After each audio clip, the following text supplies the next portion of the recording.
Hello friends, welcome once again. मैं श्रीराम आपके सामने आया हूँ डिफरेंशियल ज्योमेट्री का लेक्चर नंबर 3 लेकर के, जिसमें मैं आपको आस्कुलेटिंग प्लेन के बारे में बताऊंगा। ठीक है ना। हेडिंग कर लो आस्कुलेटिंग प्लेन, कॉपी पेन निकालो, पढ़ना स्टार्ट करते हैं। ठीक है। देखो क्या होता है आस्कुलेटिंग प्लेन। अगर ये कोई कर्व है, ठीक है, आप रियल में समझें, ये कोई कर्व है। इस कर्व पे मैंने कुछ पॉइंट ले लिए हैं ऐसे 1 2 3। भाई बताओ, अगर मैं इस पॉइंट पर टेंजेंट ड्रा करूंगा तो ऐसे होगा टेंजेंट। क्या ये टेंजेंट व्हाइट बोर्ड में है? बिल्कुल। अरे भाई व्हाइट बोर्ड पर तो सटा हुआ है, बहुत अच्छी बात है।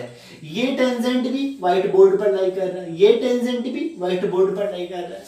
यानी अगर इस कर्व के किसी भी पॉइंट पर टेंजेंट ड्रा किया जाए तो वह टेंजेंट डेफिनेटली व्हाइट बोर्ड में लाई करेगा। ठीक है ना। सो मैं व्हाइट बोर्ड को इस प्लेन, इस कर्व का आस्कुलेटिंग प्लेन कहूंगा। अब तो आपको बात समझ में आई गई होगी कि आस्कुलेटिंग प्लेन एक्चुअल में होता क्या है।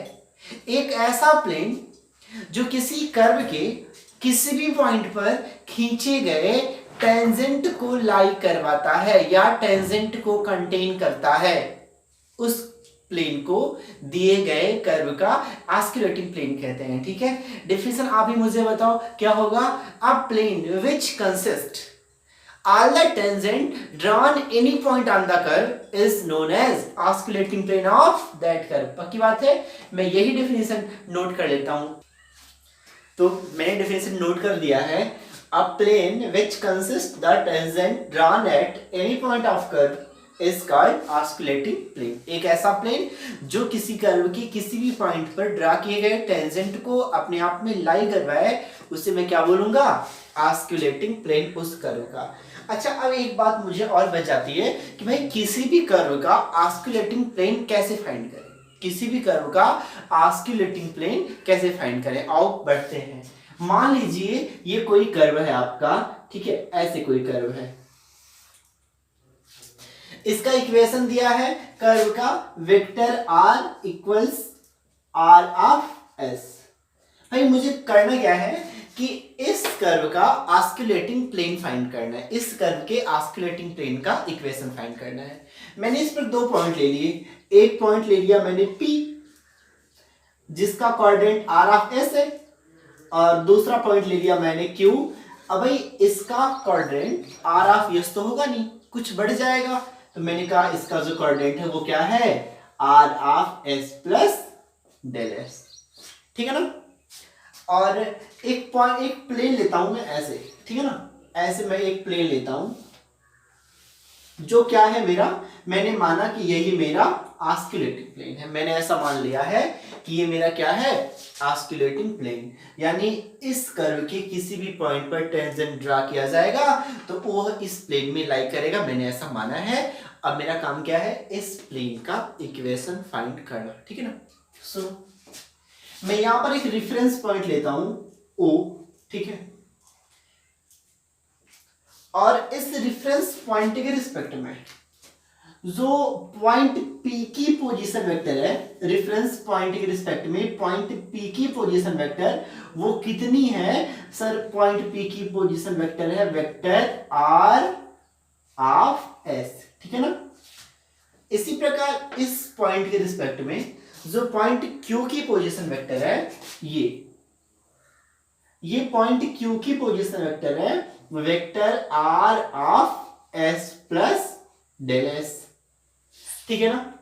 अब एक बात मैं और करता हूं कि पॉइंट P पर टेंजेंट ड्रा करता हूं। तो भाई अगर पॉइंट P पर मैंने टेंजेंट ड्रा किया तो ये टेंजेंट कुछ ऐसे होगा, ऐसे। ये टेंजेंट है। भाई टेंजेंट के डायरेक्शन में यूनिट वेक्टर कैसे लिखते हैं? सर ऐसे, टी कैप से। आपको याद है मैंने आपको शायद फर्स्ट लेक्चर में बताया था कि टी कैप किसके बराबर होता है? आर डैश के। डैश आपको समझ में आ रहा है क्या होता है डैश? बताओ डैश क्या होता है? सर एस के रिस्पेक्ट में डिफरेंशिएशन, एस के रिस्पेक्ट में जो डेरिवेटिव होता है उसे डैश लिखते हैं, टी के रिस्पेक्ट में डेरिवेटिव को डॉट लिखा जाता है। ठीक है ना। चलो अच्छा, अब एक बात सुनो, यहां पर एक कोई मैं रैंडम पॉइंट ले रहा हूं ऐसे, ठीक है, इस रैंडम पॉइंट को मैं एल बोल दे रहा हूं। ठीक है, आप मुझे बताइए, इस पॉइंट को मैंने मिला दिया ऐसे, इस पॉइंट को मैंने मिला दिया, तो भाई इसको भी यहां से मिला लो। ओरिजिन के रिस्पेक्ट में पॉइंट एल का जो पोजीशन वेक्टर है वो मैंने मान लिया कितना है, कैपिटल आर। एक बात क्लियर है कि जो पी एल है यह ऑस्किलेटिंग प्लेन में लाई करता है, सही है। बस सिर्फ आपको इतना फिगर समझना है, इसके बाद तो कुछ भी नहीं है, ठीक है। कुछ बात बताओ आप मुझे, क्या आप पी क्यू का पोजीशन वेक्टर मुझे बता सकते हो? पी क्यू का पोजीशन वेक्टर, बस of course vector P q क्या होगा भैया? सर पी क्यू होगा क्यू में से पी वाला घटा दो, ऐसा ही तो है। तो क्यू का position vector sir vector r of s plus del s minus p का position vector sir vector r of s, यही तो है। देख लो भाई, इस पर मैं आपको बहुत नहीं समझा रहा, यानी तो 12th स्टैंडर्ड से आप जानते हैं ना कि इसमें कुछ खास करना नहीं भाई लोग। अब सुनो, मार्कर का क्या गिर गया, सुनो। तो पी क्यू क्या होगा, r of s plus s minus r of s. कुछ टाइम के लिए इसको मान लेते हैं इक्वेशन नंबर फर्स्ट, ठीक है। दूसरा इक्वेशन भाई, पॉइंट पी पर जो टेंजेंट होगा टी कैप, ये बराबर होगा आर डैश के। आर किसका फंक्शन है सर, एस का फंक्शन दिया था, तो कहेंगे आर डैश ऑफ एस। अच्छी बात है ना। इसको मान लेते हैं इक्वेशन नंबर सेकेंड। तीसरी बात, इस पी एल के बारे में कुछ दिमाग दौड़ा है सर, पी एल क्या हो सकता है, ठीक है, पी एल क्या हो सकता है, तो कहेंगे अभी तो मुझे पी एल निकालना है ना। देखो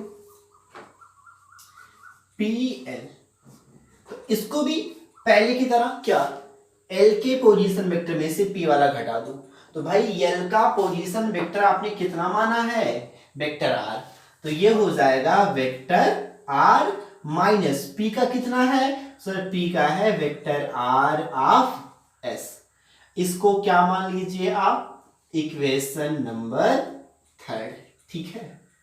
अब एक बात मुझे बताइए, अगर ये जो आपने माना है पॉइंट ओ जो कि रिफरेंस पॉइंट है, रिफरेंस पॉइंट क्यू की ओर शिफ्ट हो जाए, देखो अगर रिफरेंस पॉइंट क्यू की ओर भागेगा तो शायद ये पूरी लाइनें जो मैंने ड्रा करी हैं ये इस प्लेन में आ जाएंगी ना।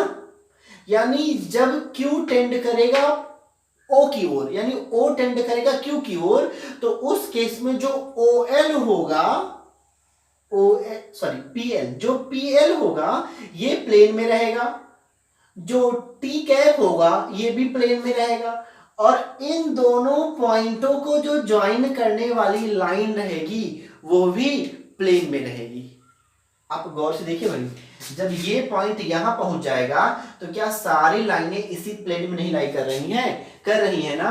अगर सारी लाइनें लाई कर रही हैं तो मैं इतना नहीं बोल सकता कि vector P L, vector P Q और ये टेंजेंट तीनों को प्लेनर होंगे, होंगे ना भाई, को प्लेनर होंगे। तो जिस प्लेन में होंगे उस प्लेन का नाम क्या होगा सर, वही तो ऑस्कुलेटिंग प्लेन है, ठीक है ना।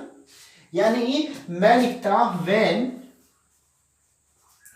O this point tends to Q, O tends to Q, then उस टाइम क्या होगा, PQ, T cap and PL will be coplanar. In that case ये लोग भैया कोप्लेनर होंगे, और जिस प्लेन में लाई करेंगे उस प्लेन को क्या बोलेंगे, ऑस्कुलेटिंग प्लेन। आपको पता है जब तीन वेक्टर कोप्लेनर होते हैं तो उनका एस टी पी यानी स्केलर ट्रिपल प्रोडक्ट 0 होता है, ठीक है। ये बात आप 12th स्टैंडर्ड से ही जानते हैं, पक्की बात। यानी अगर ये तीनों कोप्लेनर हैं तो इनका एस टी पी क्या होगा, 0 होगा।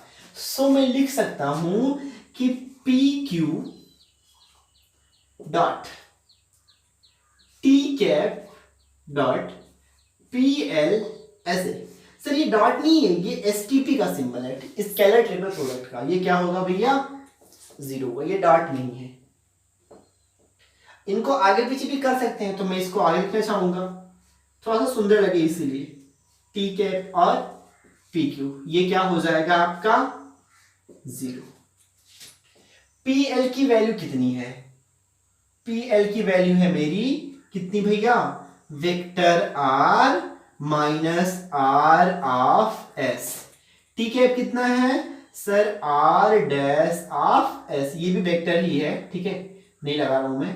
पी क्यू कितना है सर? पी क्यू है vector r of s plus del s और minus vector r of s equals to 0।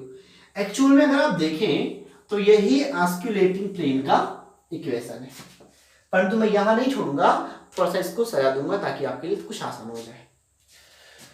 तो एक बात मुझे बताइए, ये जो टर्म है इसको थोड़ा सा बगल में, कोई एक बात दिखा रहा हूं मैं, vector r of s plus del s minus vector r of s, इसको क्या करना है मुझे?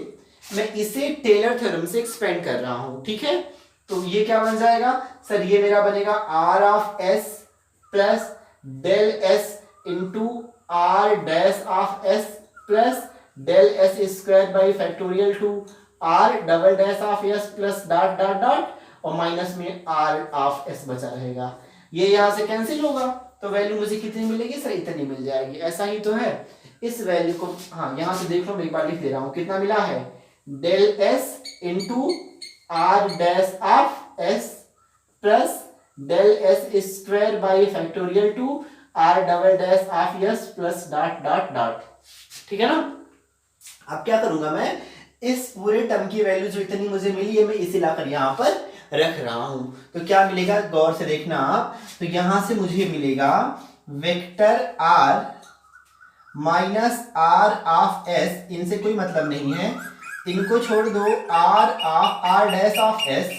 ये जहां पूरा टर्म लिखा है वहां मैं क्या लिख दूंगा सर? ये मेरा हो जाएगा del s into r dash of s plus del s square by factorial two r double dash of s और प्लस डॉट डॉट डॉट। अब भाई मैट्रिक्स की एक प्रॉपर्टी होती है कि अगर किसी मैट्रिक्स में किसी रो या किसी कॉलम का ईच एंड एवरी एलिमेंट दो या दो से अधिक एलिमेंट का सम है तो उस मैट्रिक्स को अलग अलग उनके योग के रूप में डिवाइड कर सकते हैं। ऐसा ही तो है, तो इसी को अलग अलग कर दो। क्या करना है भैया? इन ये दोनों एक बार इसके साथ मैट्रिक्स बनाएंगे, एक बार इसके साथ, फिर अगले के साथ, ऐसे बनाते जाएंगे।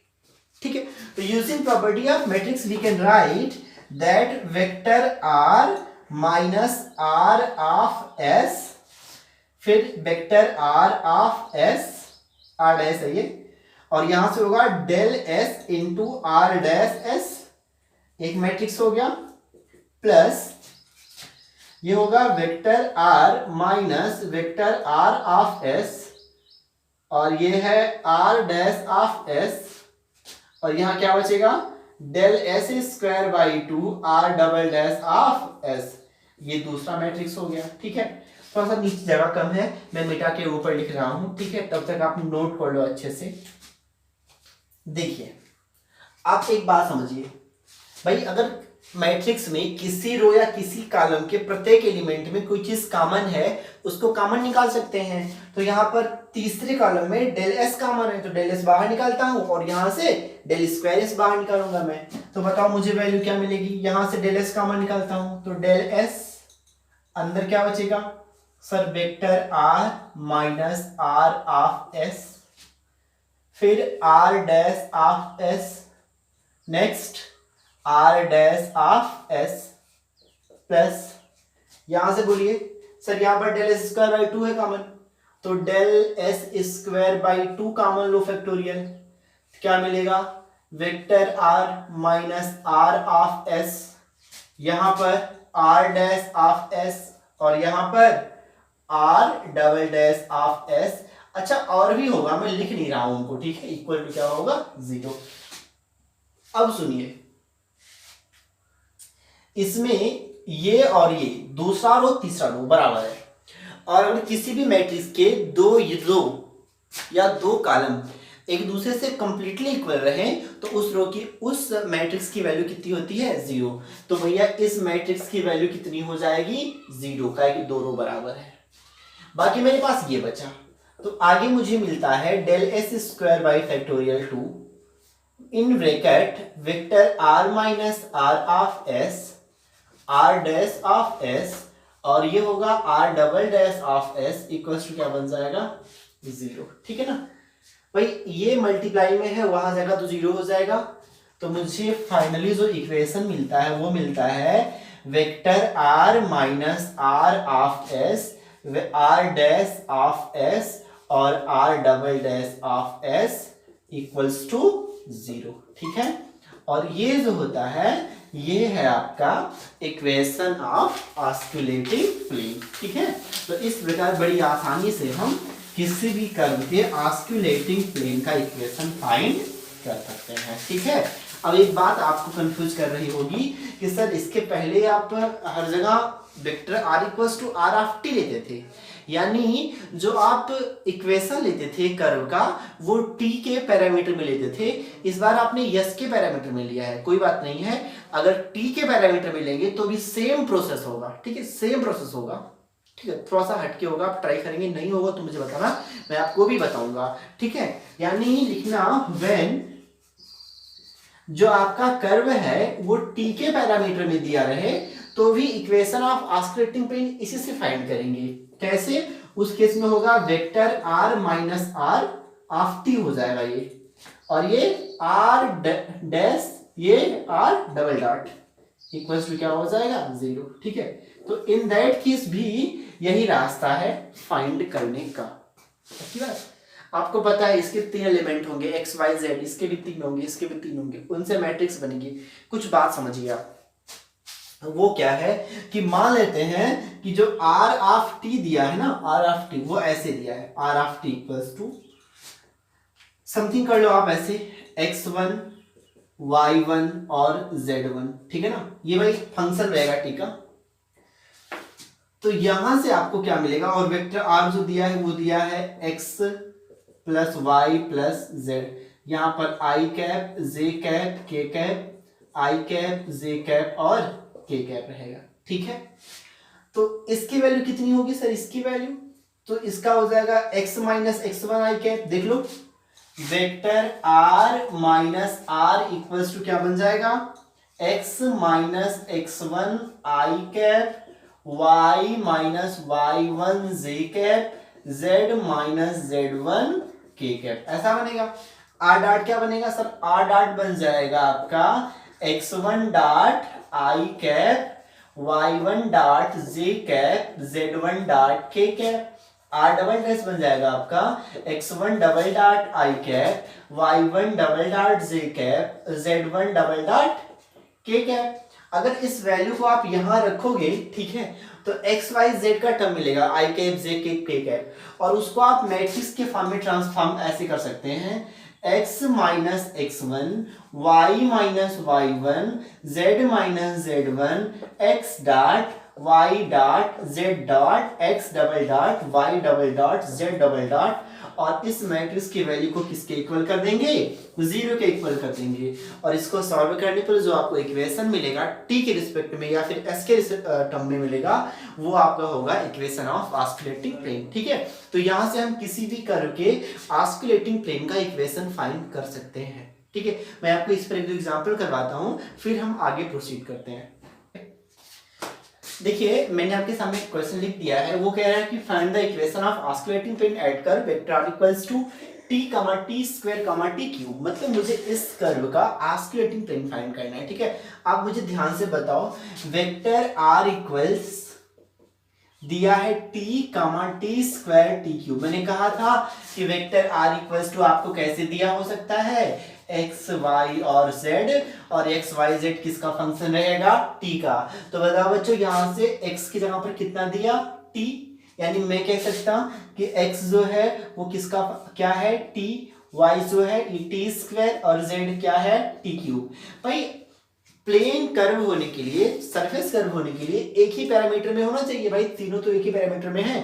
ठीक है, टर्म क्या करना है, मुझे पहली बात आपको बतानी है vector r minus small r, ठीक है। वेक्टर आपको याद होगा मैंने क्या कहा था, x माइनस x1, तो x माइनस ये x1 है एक्चुअल में, ठीक है, ये 1 होता है, कर्व को 1 मान लो आप, रैंडम पॉइंट वेक्टर r को मानते हैं, तो x minus x1 i cap, y minus y1 j cap, z minus z1 k cap, ठीक है ना। मैं इसको लिखूंगा x minus T I cap, y minus t square J cap, z minus t cube के कैप, ठीक है ना। ये क्या है मेरा vector r minus small r, ठीक है।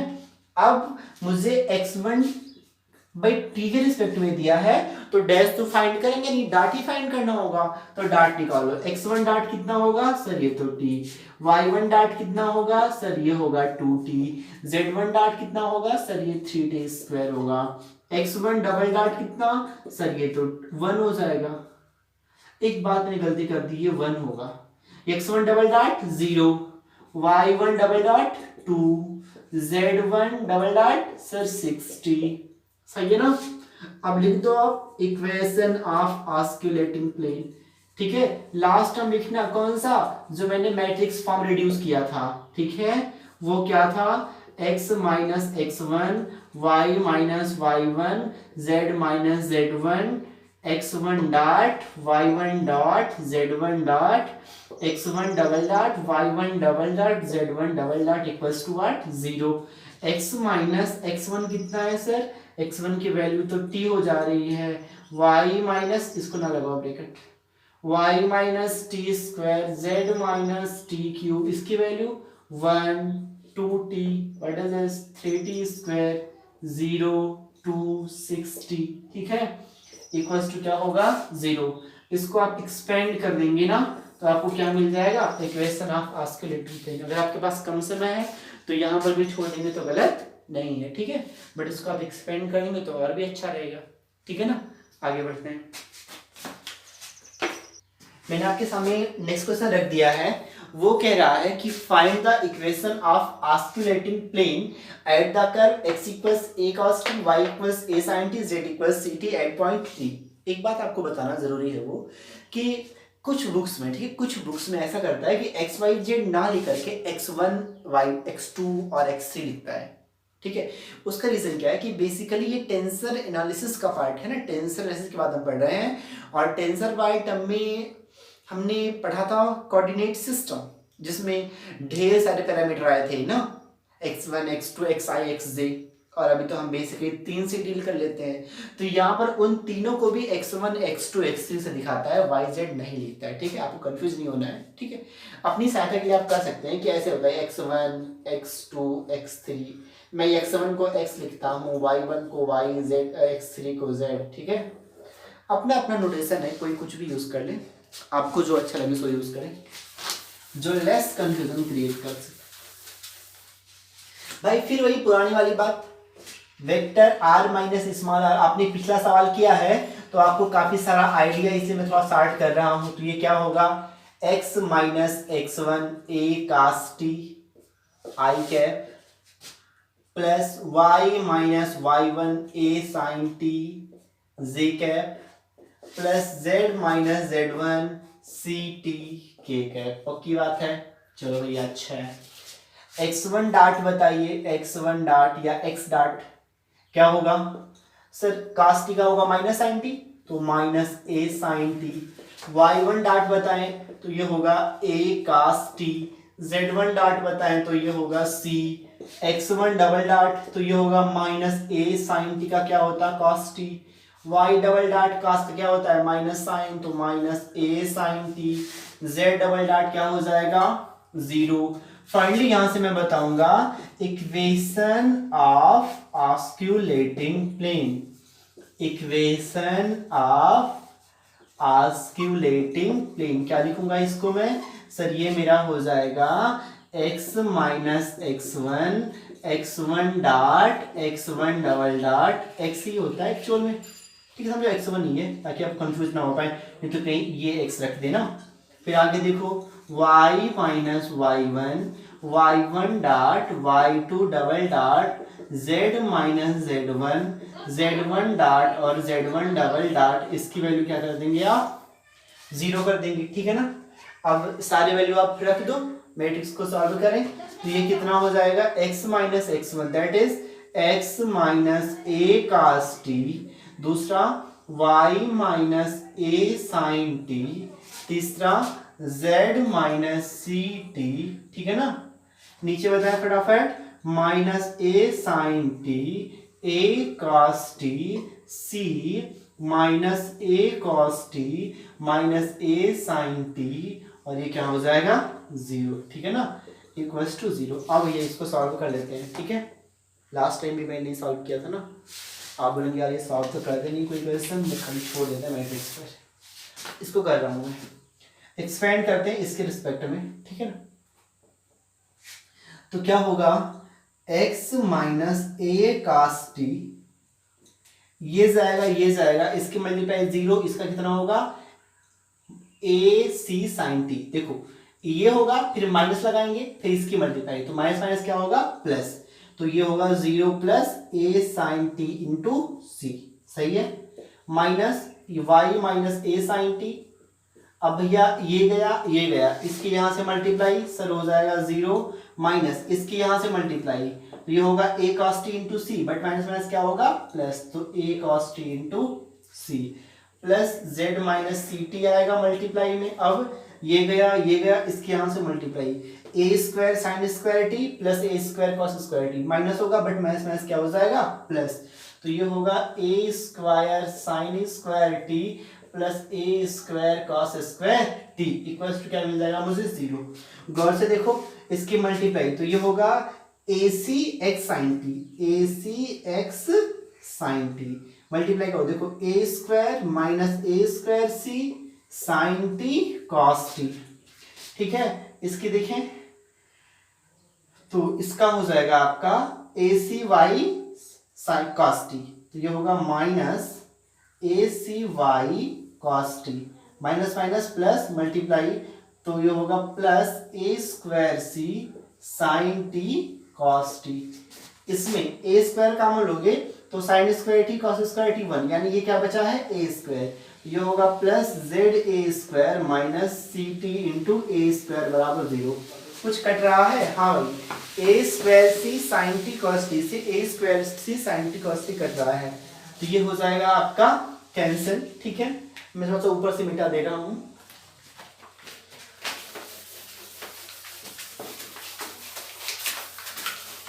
देखिए इसके बाद क्या होगा, ये मेरा ये होगा a c sine t into x minus a c cos t into y plus z a square